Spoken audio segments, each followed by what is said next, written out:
Bonjour, bienvenue dans cette nouvelle émission Quoi de neuf. Aujourd'hui, je reçois M. Olivier Bérisson. Il est président du mouvement politique et spirituel Moun et il est aussi un élu municipal de la belle ville du Saint-Esprit. Bonjour M. Bérisson. Bel bonjour Mano, il écrit tout le monde et puis à Katiopa, on dit Otep, Atopé, beauté.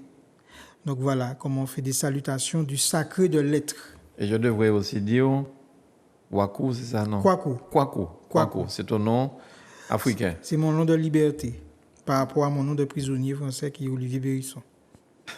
D'accord, très bien. Alors, c'est mon drapeau originel. Alors, personnel. En parlant de drapeau, justement, M. Bérisson, on vous a demandé aujourd'hui, et vous avez accepté, merci, de venir à Zouk Télévision pour nous parler de cette histoire de drapeau. Ça a été une vaste plaisanterie, peut-être. Hein, ça a eu, il y a eu des va-et-vient. Enfin, bon, on ne sait pas exactement ce qui s'est passé, mais est-ce qu'on pourrait dire finalement tout ça pour ça? Est-ce qu'en finalité, ce n'était pas déjà décidé que ce serait ce drapeau, le drapeau de la Martinique, depuis l'époque où Garcé Malsa l'avait mis sur le fronton de la mairie, Victor Le Sort, l'OJAM. Et j'allais presque dire les ouvriers agricoles du Carbet en 1800. D'accord. Je veux dire que ce n'est pas d'aujourd'hui que ces couleurs sont brandies. 1972, même à Rivière-Pilote, lorsque le buste de Victor Chelcha a été enlevé, il y avait les couleurs déjà noires et rouges. Donc, ce que je suis en train de dire, je le dis volontairement pour les Marie-Janice, là, avec le drapeau Lambi. Donc, ce que je dis, c'est que nous pensons que soulever les énergies de nos ancêtres règle le problème. Alors, la mascarade, je ne vais pas entrer là-dedans. Nous savons très bien qu'il fallait trouver des artifices pour adopter ce drapeau. Nous pensons que l'acte politique majeur, ça aurait été que l'Assemblée reconnaisse, et il l'a dit lui-même dans son discours, M. Letchimi, nous sommes un peuple, nous devons reconnaître le sang qui a été versé. Donc ça ne se joue pas au niveau d'un vote. Et aucun territoire ne choisit une emblème par un vote. Citez-moi un seul dans le monde entier. C'est déjà même dérespectueux de notre histoire. Donc, irrespectueux, pour employer un mot académique. Donc, ce que je suis en train de dire, c'est que là, aujourd'hui, nous estimons que nos ancêtres ont fait le job, nos divinités ont fait le job, et quelle que soit la manière, ils ont adopté les couleurs qui, pour nous, ont une signification autre qu'une signification sportive et culturelle, hein, parce que nous sommes extrêmement vigilants par rapport à ça. Justement, nous sommes habitués au détournement et à la dévalorisation et à la minimisation de ce que nous sommes. Notre tambour n'est pas une activité folklorique et culturelle. C'est une activité cultuelle du vaudou. D'accord. Et donc, c'est pour ça que Romain a pu soulever les énergies, que Lumina Sophie, et que chaque fois que nous avons des revendications, des mobilisations, vous voyez bien que tout de suite, tout le monde met le tambour, le tibois. Le tibois, c'est le cycle rythmique de la vie. Invisible, visible, visible. D'autres vont dire vie, mort, vie. Le tibois, il rythme. Le tac, pi, tac, tac, c'est ça. Donc ça veut dire que... On peut dire aussi que c'est le battement du cœur. Exactement. Notamment le tambour. Donc vous voyez bien que ça a une valeur spirituelle importante. Donc quand les valeurs rouge, vert, noir, je rappelle que le noir, pour nous, lorsque nous avons fait nos recherches, nous avons, et même dans les valeurs panafricaines, mais nous nous situons au-delà même des panafricaines, nous sommes kamites, c'est-à-dire le ka, nous ka parler, nous ka manger, nous ka faire. Vous voyez, le ka, c'est l'énergie vitale en mouvement. Donc nos ancêtres, dans la langue, nous ont laissé cet héritage perpétuel de l'énergie vitale en mouvement. Donc le noir, c'est ça, c'est l'humanité. C'est-à-dire le manifeste de l'énergie cosmique. Le vert et le sang, c'est tous les liens, toutes les divinités, toutes les forces que nous devons appeler pour faire la jonction harmonieuse entre le cosmique et le tellurique, c'est-à-dire entre le ciel et la terre. C'est aussi le sang qui a coulé des legs. Exactement. Donc ce que je suis en train de dire, c'est que là aujourd'hui, il faut que nous soyons vigilants parce que quand on adopte des couleurs comme ça veut dire que Edwin ne peut pas se retrouver derrière les barreaux. Et qu'on ne peut pas inventer de fausses preuves, je dis ça à nos amis les empoisonneurs, enfin les amis c'est beaucoup dire, qui font aujourd'hui de la publicité pour la banane, du recrutement, on voit les affiches sordides, insultantes par rapport à la situation actuelle. Ça veut dire que cet emblème n'est pas seulement un drapeau qui va flotter pour le sport et pour la culture. Alors justement, donc ça c'est important et nous serons vigilants pour que ce que j'appelle les forces obscures, ça c'est la responsabilité que je prends, c'est-à-dire ce qui s'est passé avec la franc-maçonnerie de Schellcher.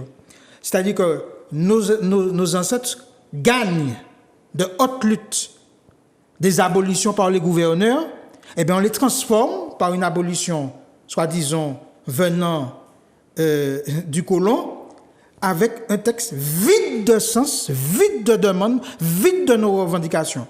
Pire, la France rachète les esclaves dans les mains des béquets. Je dis bien, rachète les esclaves dans les mains des béquets. Jusqu'à aujourd'hui, ce fait n'est pas aboli.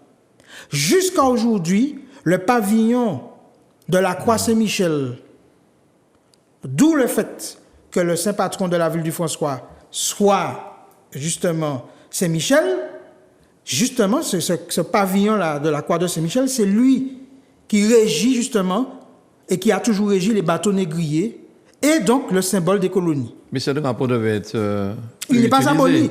Il a été retiré pour faire baisser la pression et pour nous aveugler et pour faire en sorte que le peuple ne se réveille pas totalement.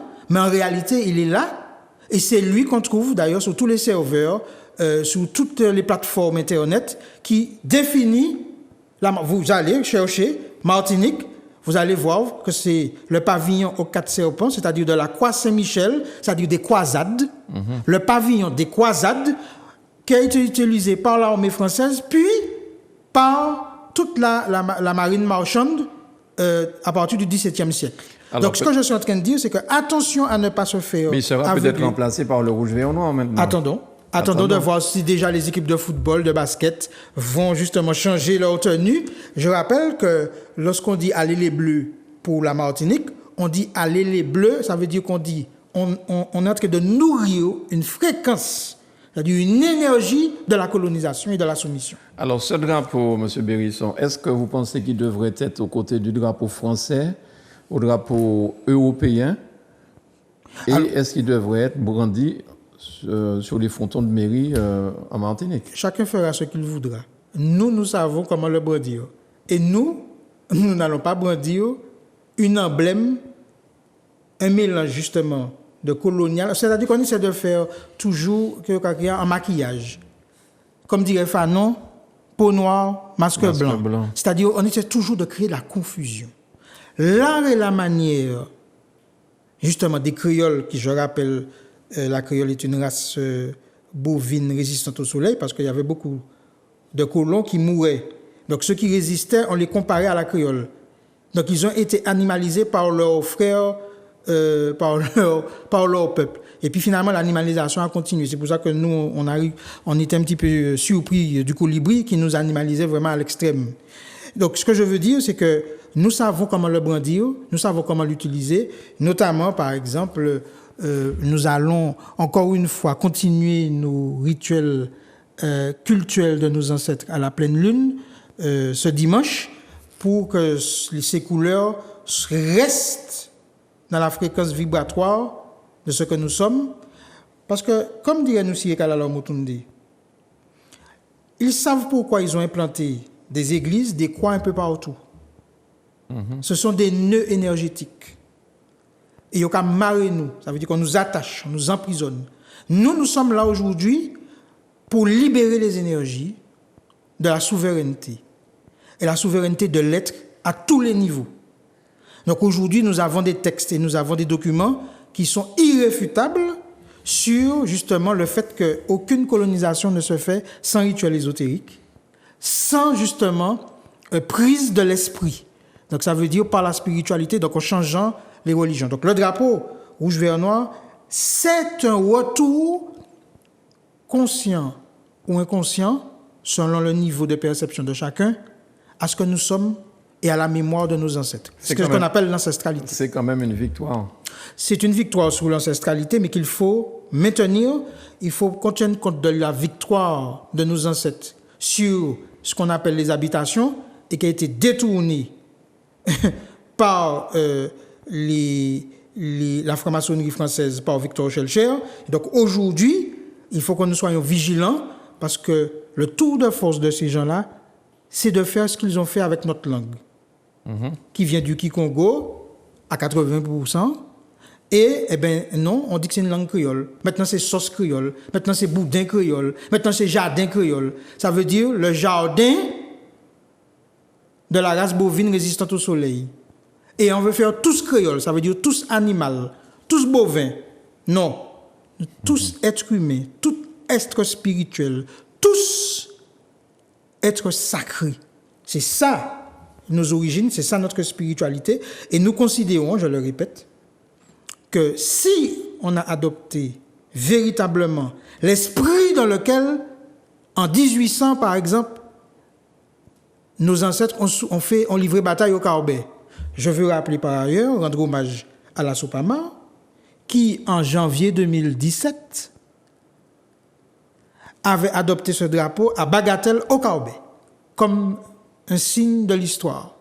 Et je veux aussi remercier toutes les organisations qui se sont dit allons ne pas seulement revendiquer ces couleurs, allons les mettre au vu et au su de tout le monde. Donc il y avait un match de football Martinique-Guadeloupe, il me semble, en avril 2016, où nous étions une dizaine à avoir brandi ces couleurs à chaque but. Et comme quand vous êtes accompagné par la bonne énergie, eh bien, la Martinique avait gagné 4-0. Bien. Est-ce que, pour l'hymne, maintenant, est-ce que c'est chez nous blindé qui a été retenu? Non. Parce que je ne sais pas. Non, mais pour nous, c'est ça. Donc, de toutes les manières, c'est ce qui se cache chanté partout. Donc, on les laisse faire leurs affaires. Bon, il y a une chose, hein. La victoire se situe d'abord dans le peuple. Le peuple a déjà adopté les couleurs, donc ils auraient fait autre chose que ce serait simplement une adoption, j'allais dire, administrative. Et pour l'hymne, ils ne vont pas changer que lorsque nous avons un point de rassemblement, quelque chose qui va réunir toutes nos entrailles, ce sera chez nous blindés. Ils ne peuvent rien y faire. Alors, Gérald Darmanin, ministre de l'Intérieur, mais aussi ministre des Outre-mer, disait que, je n'ai pas toute la citation devant moi, mais en réalité, que nous pouvons demander à être autonomes lorsque nous saurons déjà, j'ai envie de dire, savoir préparer, pas préparer, produire ce que nous mangeons et financièrement aussi être...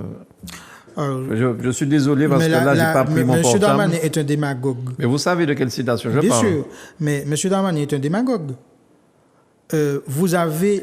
la colonie est là pour donner à manger à sa métropole.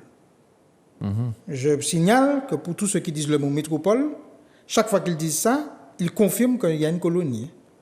On dit ça par habitude, mais un mot, c'est une énergie. Bon, donc on donne à manger à sa métropole. On est là pour être rentable pour sa métropole. Donc, pourquoi, si on parle de réparation, ne pas donner l'argent pour qu'ici on puisse manger? Pourquoi faire une économie d'importation avec la banane notamment?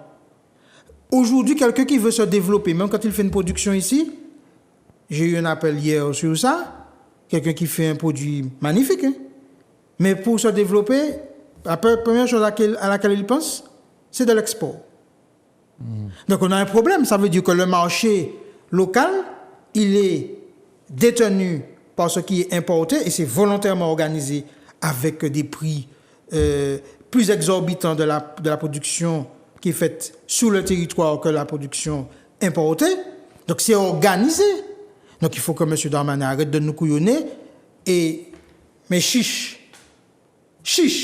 que toutes les subventions qui soient données pour faire baisser le prix de la production locale et organiser le fait qu'au lieu d'exporter de la banane, que ça soit donné par toute espèce de recette dans les cantines, etc., qu'on peut faire beaucoup de choses, hein, la farine de banane, etc., et que la transformation ne soit pas faite en France, mais qu'elle soit faite en Martinique, et que surtout, on limite les subventions toujours aux mêmes, c'est-à-dire aux empoisonneurs. Donc, à un moment donné, chiche, M. Darmanin. M. Darmanin a déclaré autre chose. Il a déclaré que nous devrions remercier la colonisation. Apparemment, il y a des élus qui s'insurgent. Je veux dire à tous les Martiniquais, les Guadeloupéens et aux personnes du monde entier qui vont m'écouter. Les barbares et les sauvages sont arrivés à Cachupa, c'est-à-dire en Afrique, par un général romain qu'on appelle Africanicus, d'où le nom de l'Afrique. Ils ont découvert les mathématiques, ils ont découvert la civilisation, ils ont découvert les fractales, ils ont découvert la chirurgie, ils ont découvert l'écriture, ils ont découvert le monothéisme. Je rappelle que les Romains avaient plusieurs dieux. C'est chez nous qu'ils ont découvert la civilisation. Et l'Europe et les Occidentaux survivent jusqu'à aujourd'hui par l'exploitation de la connaissance ancestrale qu'ils ont découverte chez nous. Et comme le haut est le reflet du bas, les richesses du sous-sol en Afrique, à Cachupa, reflètent la richesse spirituelle de ce peuple-là. Donc aujourd'hui, tous les pays du monde, c'est là qu'ils viennent pour acheter des terres, pour exploiter, etc. Citez-moi combien de richesses la France a en termes de pétrole, en termes de gaz, en termes de chocolat, de cacao, de café, de minerais, et même pour faire son énergie nucléaire. Donc, qui a intérêt aujourd'hui, qui exploite et qui vit grâce à la colonisation? Est-ce que c'est nous? Alors, c'est pas parce qu'on a fait quelques routes et puis des hôpitaux, pour d'ailleurs les colons de l'époque, etc., pour nous boucher les yeux, pour nous dire, ah, mais socialement, regardez, économiquement, etc. Ça veut dire qu'on est comme le mauvais parent qui ne veut pas que son enfant puisse s'émanciper. Vous le maintenez en captivité et puis vous lui dites, tu ne sauras jamais prendre un appartement, prendre une maison, payer tes impôts, payer tes charges, d'accord? Mais on ne lui donne pas la possibilité de se développer. C'est hypocrite. Est-ce qu'aujourd'hui, vous pensez que la Martinique coûte plus à la France que l'inverse, en fait? Sur ce plateau, je me souviens, un célèbre chroniqueur qui est passé sur une chaîne concurrente avait déclaré que j'avais raison, que les chiffres démontrent que lorsqu'il y a 1 euro investi en Martinique, 10 euros repartent. Je répète, une colonie est viable que lorsqu'elle est rentable pour sa métropole. Et donc, on nous a fait croire pendant des années que c'est l'argent de la France, l'argent de l'Europe. Pourquoi vous me parlez de faire flotter? Mais non! C'est eux qui devraient faire flotter le drapeau de tous les pays d'Afrique, de tous les pays de la Caraïbe, sur le ponton de l'Europe et de la France, parce que c'est grâce à nous qu'ils vivent, c'est grâce à nous qu'ils se développent. Ça a toujours été le cas. La richesse de la France, je rappelle que le commerce le plus rentable dans le monde entier est le commerce d'êtres humains. Je rappelle que le commerce le plus rentable dans le monde entier est le commerce des êtres humains. J'ai fini. Alors que les gens qui viennent nous donner des leçons, et même nos frères et sœurs, qui par soumission, aliénation ou méconnaissance ou ignorance, disent, mais de toutes les façons, hein, nous sommes Français. Les Français eux-mêmes cherchent à ne plus l'être. En partant partout, en allant partout, depuis 5 siècles. Réfléchissons. Si je viens chez vous pour boire et manger, pour fouiller ton sol, pour manger et pour boire, c'est parce que je suis pauvre. C'est parce que le mien n'a pas. Donc, c'est simple. On n'a pas besoin de faire de grandes études pour comprendre les choses. Donc aujourd'hui, ce drapeau, c'est une réponse à M. Darmanin, mais je veux dire que nous serons vigilants. Je reviens dessus parce que c'est très important, parce qu'il a parlé de sacrifice. Mais ce n'est pas lui qui s'est sacrifié, M. Letchimy. Comment il se sacrifie là? Ce sont nos ancêtres qui se sont sacrifiés. Lui, il dit qu'il s'est sacrifié. Un peu plus, il personnalise. Je me suis sacrifié. Je me sacrifie. J'offre ce sacrifice. On aurait dit le Christ sous la croix. On cherche Barabbas. Donc, ce que je suis en train de dire, c'est qu'on est perplexe par rapport à ce type de discours, très paternaliste, très christique, ça veut dire très colonial, très religieux, mais en réalité, il y a des gens qui se sont sacrifiés. Je pense à M. Victor Lessort, je pense à certains de l'OJAM, mais je pense aussi à tous ceux qui se battent et tous ceux qui sont déjà morts par la chlordécone. Ça, c'est un sacrifice. La France, sans les Outre-mer, sans la puissance que lui apportent les Outre-mer et les eaux maritimes, elle se réduit à la Belgique. Voilà, et même un peu plus bas. Donc ça veut dire que sa puissance et même sa place au Conseil de sécurité de l'ONU serait remise en cause. D'ailleurs, la question se pose déjà. Et vous allez voir que dans les prochains mois, prochaines années, des pays comme la Russie et comme la Chine vont demander à ce que ce soit l'Inde ou le Brésil, c'est-à-dire d'autres pays émergents et beaucoup plus forts sur le plan économique, qui tiennent cette place. Parce qu'en réalité, la place géostratégique de la France par ses eaux maritimes ne remplace pas la puissance économique.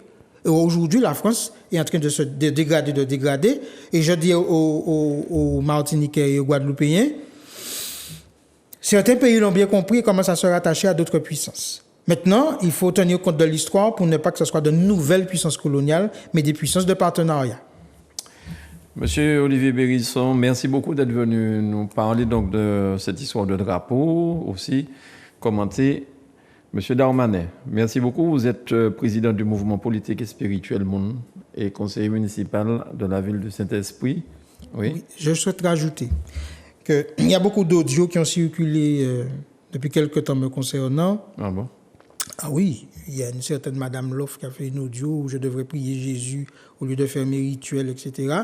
Je veux dire que nous sommes invités prochainement par la communauté hindoue en Martinique qui fait ses rituels, qui coupe la tête de mouton, etc. Personne ne dit rien. Il n'y a pas qu'à dire que c'est diable.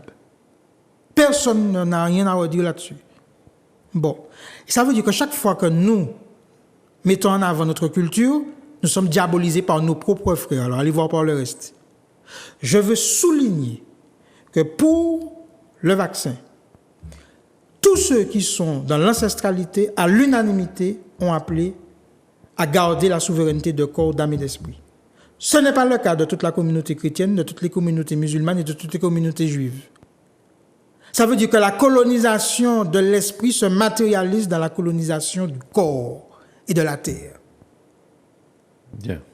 J'ai fini et c'est vrai que nous avons fait une cérémonie d'apostasie où nous nous sommes appuyés sur la bulle papale de 454. Qu'est-ce que vous appelez apostasie? C'est-à-dire que nous avons demandé, écrit officiellement à l'Église catholique pour retirer nos noms des registres du baptême qui étaient imposés par 14 articles du Code noir.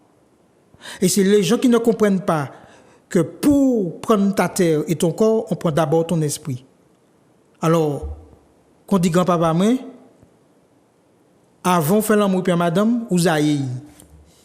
Donc ça veut dire qu'il faut prendre l'esprit avant pour prendre le restant.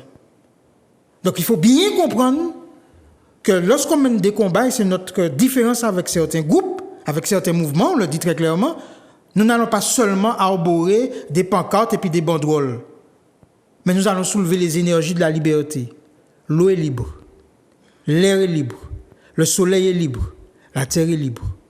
Voilà pourquoi nous pensons que ce sont des puissances de la divinité supérieure qui est unique chez nous, qu'on appelle Nzambé, Yaéou, etc., mais qui se décline dans tous les êtres visibles et invisibles de la vie. Merci beaucoup, M. Bérisson. Et je rappelle que votre choix pour l'hymne, ce serait plutôt Tchenou Blindé. C'est Tchenou Blindé. Ce n'est pas la collectivité territoriale qui choisit pour nous ni un drapeau ni une hymne. Merci beaucoup. Merci à Manuela et à Marvin pour l'aria. À bientôt.